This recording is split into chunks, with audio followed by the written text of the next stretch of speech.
Hello and welcome to The Prodigal Life. I'm Deacon Harold and as always joined by Nick and Ellen. And we are here to bring you into a deeper intimacy with our Lord and Savior Jesus Christ through the prodigal life. Preach it. What are we talking about today? We're going to talk about priests. Okay. And what our relationship has been like, with priests in our life. And are we, did we think we could talk to them? Were they involved in our families? I know I have some friends that like the priest would come to dinner on Sunday. What does that look like? And then we're going to, take a respectful journey into priests and some of the scandals that have affected our church and a lot of people in the world, and just try to look at it with love and see if we can just have an honest conversation about the priesthood and the beauty of it. And unfortunately, there are sinners everywhere, and we're all sinners, each and every one of us. So that's what we're going to do. Yourself, Ellen. Oh, that's right. I forgot. Nick's perfect. Did you know that, Deacon? So, yeah. So you went to school to be a monk, right? You went to study to be a monk. But, in your early years, what was your relationship like, Deacon, with the priests in your parish and growing up? Well, I remember being 9 years old and 10 years old and just being totally enthralled with what was going on at the altar. Not really fully understanding, but I liked what I saw, and there was something very attractive there. And when I started, I got old enough to serve Mass, I was in heaven. I mean, I loved being on the altar. And I remember clearly, I remember one time specifically, I had my hand on the bells to ring the bells during the elevation. And I remember the priest about to elevate the host. I remember thinking clearly in my mind, I could totally see myself doing that. Wow. I mean, it was just very clear. And and I actually went to talk to a priest about it because I had just come from a girl's house and we were making out and stuff like that. And I was like, wow, that was cool, but I also think I might become a priest. This could be a problem. So I wanted to talk to a priest about it. Yeah. Nice. So I remember it was summer, and I walked from my house to the rectory, which is about a half an hour walk. And I asked to see Father, and he came out, and we sat on the steps of the rectory, and I was just kind of telling him about this conflict. And I remember it being the most unhelpful conversation I've ever had with a priest in my life. Oh my. It was like that's terrible. It was like, and I just left confused and kind of dejected and kind of like, what really help. Didn't he do? Did he not give you any guidance? First of all, it didn't seem to be very interested in what I was saying. And then it just wasn't helpful. I mean, I was trying to maybe, I don't know, I was 13, 14, something like that. I mean, but come to find out later that he was a child molester. And that I wasn't his type. So that's why he wasn't really interested in talking with me. You. Yeah. So but I didn't find out until much later. But when I got to high school though, I remember what was cool was when I first started serving Mass, it was a 7:30 a.m. Mass. And this priest used to show up who wasn't part of the parish. And he would only do the 7:30 Mass on Sunday. It's the only time I ever see him. And since I was a new altar server, I would serve that Mass because no one else wanted it. And when I went to my high school, run by Benedictine monks, St. Benedict's Prep in Newark, New Jersey, he was there in a habit. And I said, Father Theodore. I said, you remember me? He goes, I used to serve for you at Christ the King. He goes, oh, yeah. I said, you live here? Because I didn't know what a monk was. I said, wow. I never seen you dressed like this before because he just had the collar and the black shirt. And I was like, wait a minute, what's going on here? And so he told me he was a monk and stuff. And so I got involved in the Come and See program and all of that. And so priests have been an important part of my life forever, for as long as I can remember. Wow. Yeah. I love the priests that wear the cassocks. Mm-hmm. To me, that is just, it's so powerful. It is so beautiful. And sometimes the priests down, even now in Jacksonville, North Carolina, they'll still wear the cassocks. And when they do, it's just beautiful. A lot of younger priests are doing that now. That's definitely making a comeback. Yeah. And just a little thing about the cassock. You know how those buttons in the front? Right. You know how many buttons there are in the front? No. You know how many? No. 33. The number of the age of Jesus. Interesting. When he died was 33. So there's 33 buttons. I know that when the priest goes to do mass, he ties the rope around and loops it like 5 times or something. Oh, the cincture. The cincture. Yeah, when he puts the alb on. I was talking about the cassock. No, but it just made me think of that because like there's all these numbers and they're all significant. Like the 5 is because of the wounds of Christ. Like, and I think that's really neat that everything that the priest wears has meaning, which I never knew that before, but I thought it was neat. Yeah. So, what was your experience with priest, Nick? Well, grew up going to Catholic school. So in a Catholic school, you always kind of have access to the priest, assuming that they're doing their job. And, I always kind of looked up to them. There was always a mystery, to me about what is this thing? Like there's like a mysticism to it, and I think that's good. I think that's a healthy thing, and we should hope and pray that our priests are holy enough and living lives that create that sense of there's something otherworldly about it. There's something supernatural at play there, and that to me is one of the dangers when priests diverge from that too much and try to be too modern, too cutting edge or whatever. It's like, well, you're in this world, but you're not of this world, and your priesthood should really reflect that. Which maybe is what stands out to us when a priest wears a cassock is like they're making themselves visibly set apart, not easily confusable with like a pastor or a preacher kind of thing, a Protestant one, I mean. So anyways, I thought we did always have priests over for dinner and have house blessings and stuff, and they were always very accessible to me. I didn't have a deep appreciation for the faith, at least not nearly as much as I do now growing up, but that the priesthood always was a very positive thing in my view about being brought up Catholic. Absolutely. Yeah. See, I never knew I could talk to my priest. And, but I moved a lot. We moved a lot too. I mean, like I'm living in my 48th house in my life. So, and we just moved a lot. So we always had a lot of different parishes. But even when we would go home to the home parish, where our family was from, that priest, he's probably the one priest that I actually would say that I talked to, Father Guicello. He was old school Italian, very traditional. And, he was, I'm not going to say he wasn't reachable because he was, but he was still very much like you were talking about, Nick. He knew that he was not supposed to be of this world, and he lived his priesthood exactly that way. My brother served altar served for him, and my brother still wishes that he was there. You know what I mean? He's been looking for a church like, somebody like Father Guicello, and he told me, I just can't find that priest that, really is that old school, and it's harder and harder. It's harder and harder to find them. But but I never thought you could really talk to your priest. Like I didn't know they were approachable. I even went to Catholic school, but I don't ever really remember seeing our priest when I was in school. The bishop came and did my first communion, and that was kind of interesting. That was in California back in the 70s. So the bishop did my first communion, which that was pretty amazing. But the bishop, he just wouldn't. I never thought you could talk to him either. So to me, they were always just somebody over there that you couldn't, kind of like our Virgin, the Virgin Mother, you're just over there. And there wasn't any attempt really for a personal, intimate relationship or even getting to know them. They didn't come to dinner. My parents, would volunteer and stuff like that. But yeah, that was pretty much all it was. So when I finally found out that priests were like human beings, because I just didn't. They're just like them. I know. Yeah. But when I found out they were, I was like, wow. And then I found out like that they can sin just like, you and me, and I never equated that they were sinners. Like, I somehow in my, the way I've grown up, I just never thought of them other than, well, yeah, they married, God. So I'm like, they must be like godlike, not gods. I had a similar revelation when I was discerning priesthood, and I would be invited to hang out in this inner circle of priest friends. And, I went to dinner and a concert with a couple of, there was like 4 priest buddies that were hanging out, and they invited me to join them. And the things that I heard that night, when the priests were not like in front of a congregation and stuff, and they're just letting loose and being themselves, nothing unholy, nothing that was sinful, but just like you really do in those moments see their humanity.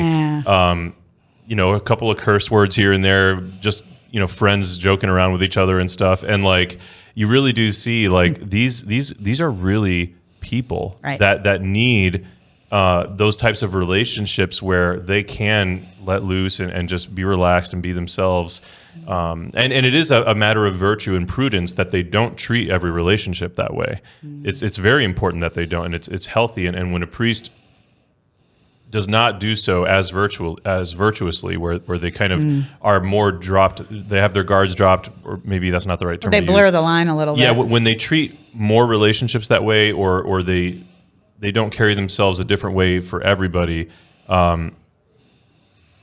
that presents too much opportunity for making themselves vulnerable to unnecessary criticism and stuff that just really detracts from what their mission is as a priest, but they still need to be human beings too. So yeah, and it was good to see their humanity. It was, yeah. Because I mean that's been the benefit for me, especially like planning pilgrimages and doing stuff, like that. I've been in contact with a lot of priests, and it's just really good to see them as human beings. But then, when I finally saw them as human beings, I was like, well, that means that they're, sinners, just like you and me, that they're capable of, being tempted by the devil, that they're, they probably had life experiences that we don't know anything about. They could have been injured as a child. You know what I mean? They could have been hurt as a child, just like all the people that I know. You know what I mean? I mean, we've all had experiences where we've been the victim. You know what I mean? In some way, shape, or form. So I just had never looked at them that way. And so for me, it was like a whole new dawn when I could say, I love going to talk to my confessor. And I love going to talk to my spiritual director. I mean, when I get to talk to him, because they're both priests. Mm-hmm. But they're beautiful. You know what I mean? But now I can look at them and see them as, yes, they're priests. And oh my gosh, and I look at their hands and I'm just like, to think what those hands can do just blows my mind, and even if they're because a lot of people say, well, what if a priest is in mortal sin, but he's doing the mass? Because I mean, it's a possibility, correct, Deacon?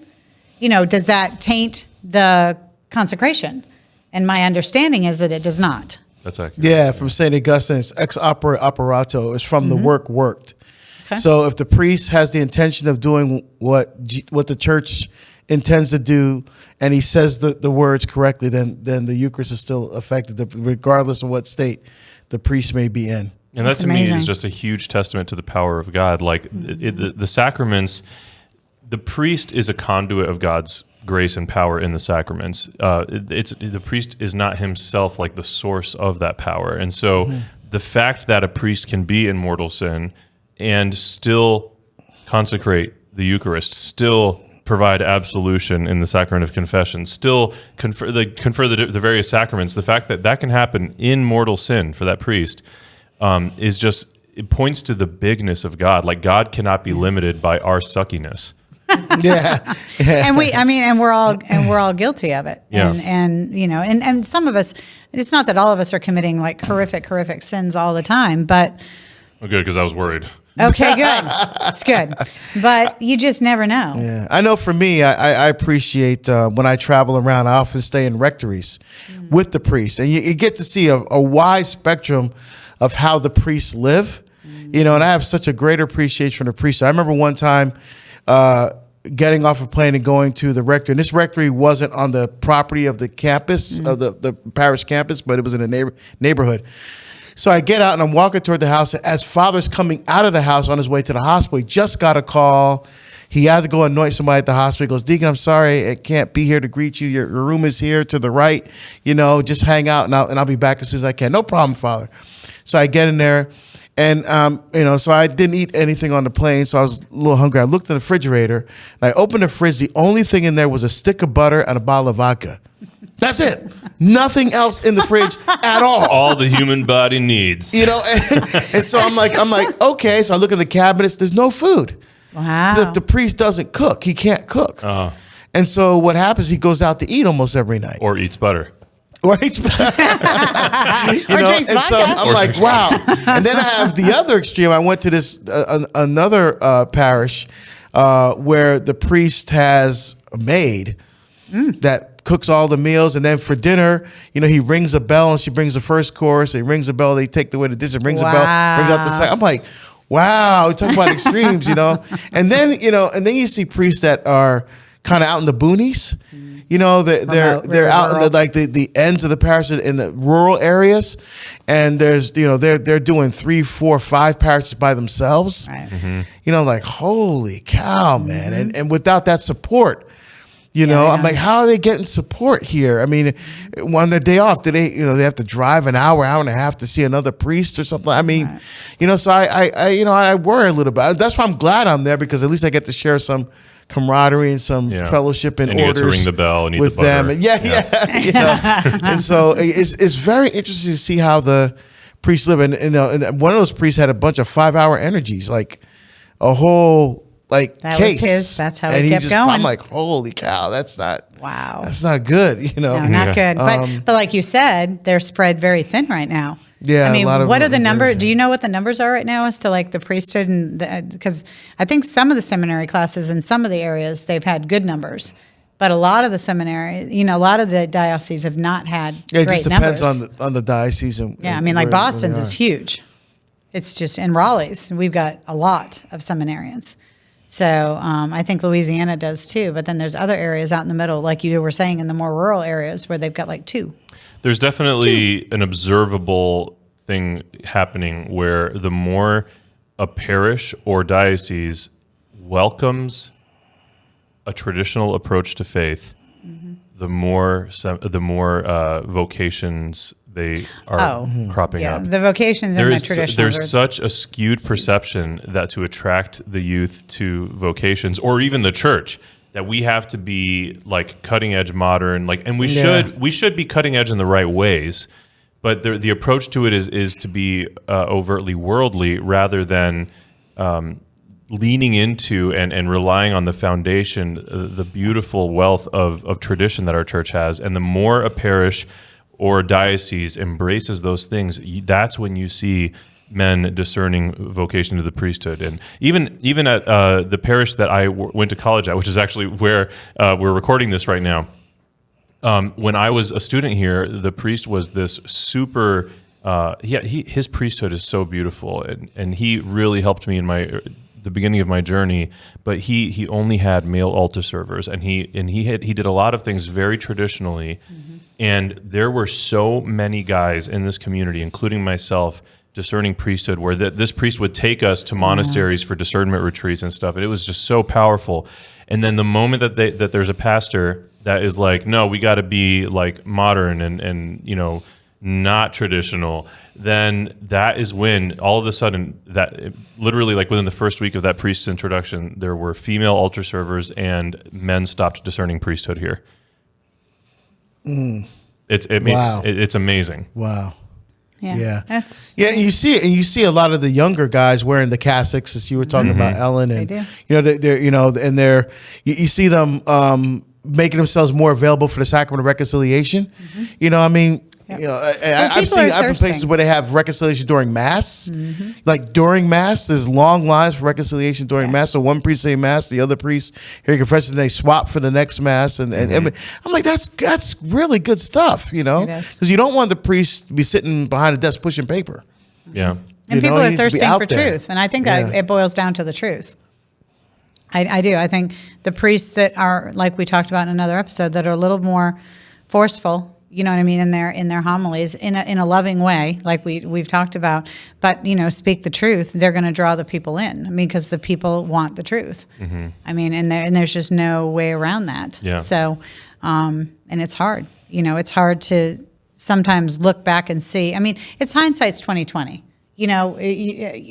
Maybe there's always the conspiracies and there's always the other stuff, and some of it might not be. You know what I mean? It's above my pay grade, but I do know that the way certain things like with Vatican II and other things that were implemented in different ways other than what it was intended to be, or maybe it was intended to be, but there was a compromise in the tradition, you know what I mean, in the tradition, in that the majesty that was the Mass.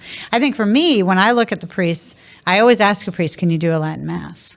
Like, and I have asked every priest I meet, I always ask them, do you do the Latin Mass? Can you do it? Not like, are you doing it? Because right now with the suppression, a lot of them can't do it. But I want to know, I want to know if they are, if they can, because I know privately they can. And I absolutely love that. So, and I would say of the priests that I've asked probably in the last 6 months or so, it's probably about 30 to 40% that are still that know how to do the Latin Mass and are doing it. And then I meet a lot that they don't even know how to speak Latin. They don't know anything. I was preaching a parish mission recently, like just a few weeks ago, and when I was getting ready before it started, I overheard that the priest that brought us there, this really, really young, vibrant priest. Do you need water or something? No, I'm good. Okay. The priest that brought us there is this really young, vibrant priest, and really epic hipster beard and beautiful haircut, like just a charming man. I would love to look like him. So I'm getting ready for the event, and this really young priest with a beautiful beard and haircut, any man's envy. I overhear him praying in Latin, and I look, and he's praying over this woman in Latin. And so when they were done, I walked up to him and I was like, "Hey, did I just hear you praying in Latin?" And he was like, "Oh yeah, I had to whip out the big guns for that one. That woman is under some serious demonic oppression." And I was like, "Wow, that is awesome." I said, "Do you pray the Latin Mass?" And he's like, "Oh yes, Nick. If it were not for I've only been a priest for 3 years, and if it were not for the Latin Mass, I don't know that I would still be a priest after 3 years." Wow. Yeah. Wow.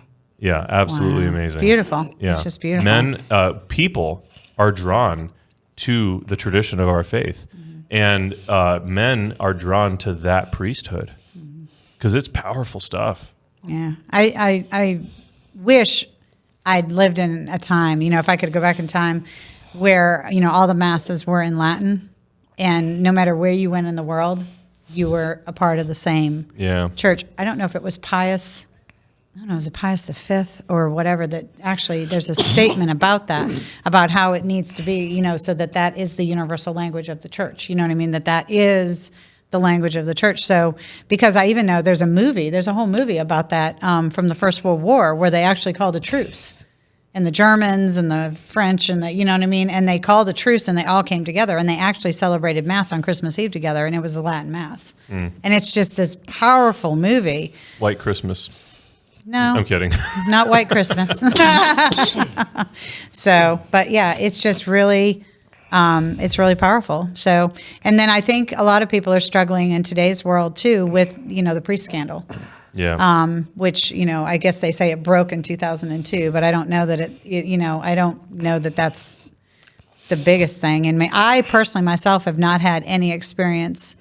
I'm not aware of anybody. Like my brother was an altar server, and I had many friends that were altar servers, and none of them, to my knowledge, were part of that. But, I do know that it's horrible, and it should never happen, and it should never happen anywhere. It doesn't. Yeah. Not just the priesthood, but like anywhere. It should not be a part of anyone's life, and and I'm very sorry for anyone who has been affected by it. And I want to make that's like the cover statement for me about what we're going to talk about next, which is, do we have any experience in that, and how do we feel about it? And, what are the statistics and stuff like that, if anybody, because I think, Deacon, you might have some information on that. Well, I mean, the whole thing obviously is horrific, and, and these things happen outside of the priesthood as well, right? So, in my professional life, before I started speaking and writing full time, I did a couple investigations that did not involve priests with child molestation, but priests engaging in other acts that were obviously very inappropriate to the priesthood. So I definitely have seen the humanity of the priests. But what we're talking about here, there's two things. There's the pedophilia, which is the mental illness and that kind of thing, and then there's the same-sex attraction acting out. So those are two things that are happening. I think the majority of it, though, actually, to be honest, was the same-sex attraction acting out, rather than the pedophilia. Again, both were happening, and so. Yeah, and there were some things that went on there. There were bishops that knew about it and covered up or moved the priests around because they thought that the priest was attracted to a particular child. And so if they moved the priest away from that child, they again, so they thought that would solve the problem, whatever. And they were relying on the opinions of psychologists and things at the time, not trying to make excuse for what they did. I'm saying, those are some of the things that went on. And quite frankly, there were bishops that were also involved in these things. So Cardinal McCarrick, for example, who was Archbishop in Newark for a while, in New Jersey. But those aren't. But see, we cannot allow those kinds of things to unsettle us. Yeah. Jesus had Judas. You don't leave Jesus because of Judas. I think some people were, quite frankly, trying to find excuses for leaving the Catholic Church. Yeah. Well, I don't want to become a priest as part of a bunch of child molesters and things like that. So they're trying to find an excuse to leave. Leave and go where? Go to another church that doesn't have child molesters. Go to another school, like public schools and stuff. The statistics work out to where in non-Catholic Christian denominations, the pastors in those environments, they are not. How do I say this without it sounding weird?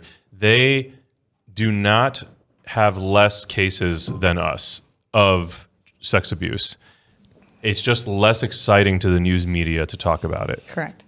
Yep. And they tie it with celibacy, which has nothing to do with it. Correct. At all. Because I've investigated attorneys, lawyers, firemen, who are all pedophiles who were married. So being celibate has nothing to do with it. Yeah. They try to blame celibacy. See, if they were married, that would happen. Wrong answer. And recently, very recently, there has been a lot coming out, for example, about Hillsong. Hillsong is this massive international movement of churches that started in Australia. They have a huge church in New York. Yep. They have had scandal after scandal unraveling here in the recent past. And it's like, so what do the people that attend and believe in Hillsong, what do they do with that? And why it was exciting for the news media to cover that one because Hillsong was very much in the public spotlight, especially when their head pastor in the United States in the New York office or New York campus was like basically the personal mentor to Justin Bieber. So it got all kinds of press. And then that guy, there was huge scandal about that where he had been being unfaithful to his wife for years, and just scandal after scandal. Because we're all sinners. And it's not because we're Catholic. It's not because the priests are celibate. It's because we're human and we're sinners, you're saying, Ellen. That's right. And the devil, and then you have to think about it. If you're honestly trying to do the Lord's work in the vineyard, you know what I mean, and plant the seeds and do whatever, who's coming for you? Yeah. Who wants you? Who wants your tush? It's Satan. That's his shtick. So he's going to do. If he sees your heart and knows that you're trying to do something good, he's going to use every tool in the shed to try and get you to sin because that's what he wants to do. He wants to destroy and take souls to hell, and it's just that's it. So the temptation is always going to be stronger. You know what I mean? Because that's what he's going to try to do. He's going to try to tempt you. And back to the priest thing. By the grace of God, I don't know anyone personally, thank goodness. But that doesn't mean that I haven't experienced, sexual abuse. I've experienced, multiple rapes in my life. Sorry, Ellen. And that violation it's horrific. It's just there's no real way to talk about it easily. But somewhere inside myself, I always knew that the person that had committed the crime against me was injured too. That didn't make it right. It didn't make it easier. It didn't wash it away and make it pretty or any of that other stuff. But it made me be able to sit back and forgive that person, because I can't imagine what had to have happened to them for them to have done that to me. And I couldn't even grasp what their anger and what what horrific things must have. Because when a baby is conceived and a baby is born, it doesn't want to molest. It doesn't want to rape. It doesn't want to hurt. It doesn't want to be any of those things. Mm-hmm. Those are taught. Yeah. Those are done. So basically, by humanity being so angry at all these priests and all these people in the world that have done bad things to people, we're missing the fact that it's humanity that caused those things to happen to those people. Because we are sinners, because we are human, because we all have different stories. We all have walked a different path.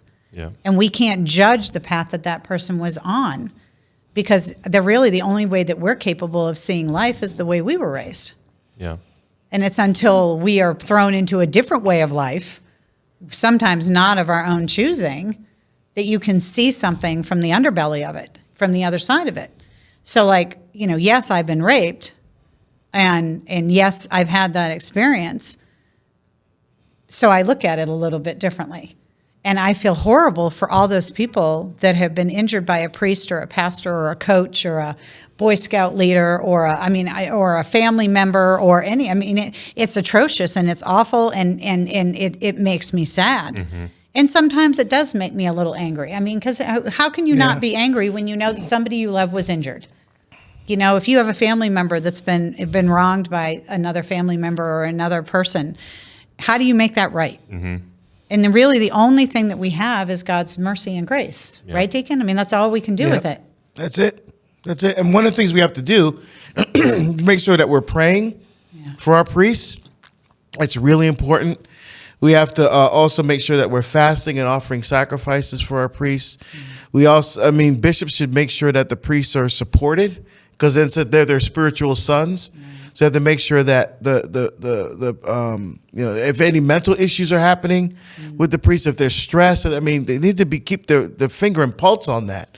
If you see something that's off, I remember once it was the last night of a mission. I was out with a priest and a couple of parishioners, and the priest had a lot to drink, and he wanted to drive back to the rectory. And I was like, I said, Father, if you put the keys in that ignition, I'm calling the police and having you arrested. Oh my gosh. Wow. And I told him that. I said, you are not in any shape. I said, let me drive or something, because and so I ended up contacting one of the parishioners who came and drove us back to the rectory and left the car there. And I told the priest the next morning, the pastor, this was a young priest, wasn't ordained very long, and he had mentioned this wasn't the first time that this happened, so wow. So obviously this, so we got to pray. We don't know. I guess the human beings. We're humans. We're all made in the image likeness of God, but we're also fallen. We're also sinners. Yeah. So we have to make sure that we're doing everything, not just to criticize, but also support our priests as well. Yeah, absolutely. And that was good of you to be bold, right? You were invited there as a guest to speak, and you were bold enough to say, no, this is a problem, and I'll call the police if you move forward on this, right?